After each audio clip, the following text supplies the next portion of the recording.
আসলে সাজেক নাকি পুড়ে গেছে। আসলে সাজেক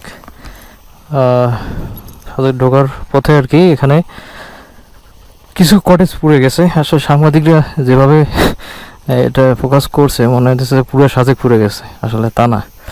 যেটা আমরা দেখলাম যে কয়েকটা অনেক কটেজেই পুড়ে গেছে, কিন্তু ওই সাইডটা পুরো সব ঠিক আছে। সিকিউরিটি সব সময় কন্ট্রোলে থাকে। সো আশা সিকিউরিটি নিয়ে কোনো চিন্তা এখানে কোনো কারণ হয় না, মোটামুটি সমস্যা না। এখানে অল্প কিছু কটেজ পড়ে গেছে, সাংবাদিকরা এটাকে মানে ভালোভাবে বলছে যে পুরাটা পড়ে গেছে, কিন্তু 10 ভাগের 1 ভাগ হয়তো বা পড়ে গেছে, এরকম হতে পারে।